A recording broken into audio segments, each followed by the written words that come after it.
Chieng' mar adek ne nitie kisera e Kana, dala mar Galili, kendo min Yesu ne nitie kanyo. Yesu bende gi jopuonjrene noluonggi e kiserano. Kane divai orem, min Yesu nowachone niya, "Gionge gi divai." Yesu nowachone ni, "An gang'o kodi mama? Kindena pok ochopo." Min mare nowacho ni jotich niya, "Duto mowachonu timuru." To kanyo ne nitie degi 6 mag kite mochungi, kaka tim logo mar jo-Yahudi obet. Ma achiel ting'o depige 3 kata 2. Yesu nowachonegi ni, "Pong'uru degi gi pi." Negi olo opong'o. Eka nowachonegi ni, "Tuomuru koro uter ni jaduong' kisera."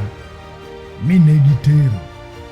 Ka jaduong' kisera nobilo pi manolok divai, nokia kama noaye. Jotich manotuomo pi ema nong'eyo. Jaduong' kisera noluongo wuon kisera mowachone niya, "Ji duto kelo divai maber mokwongo. Mos ka ji osemetho ahinya, gikelo ma ok ber. In to isekano divai maber nyaka sani." Ranyisi mokwongo ni Yesu notimo e Kana, dala mar Galili, monyiso duong'ne, kendo jopuonjrene noyie kuome. Bang' mano nolor Kapernaum, en owuon gi min mare gi ominene gi jopuonjrene, kendo ne gibet kuro ndalo manok. Pasaka mar jo-Yahudi nochopo machiegni, kendo Yesu noidho odhi Jerusalem.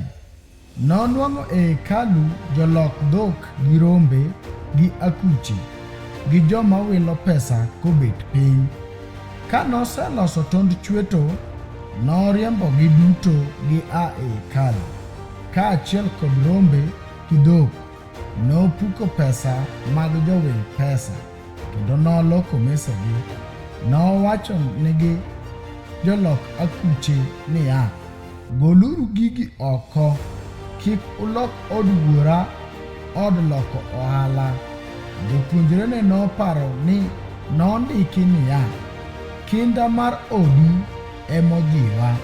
Emomiyo jo-Yahudi nokone ni, "Inyisowa ranyisi mane momiyo itimo ma?"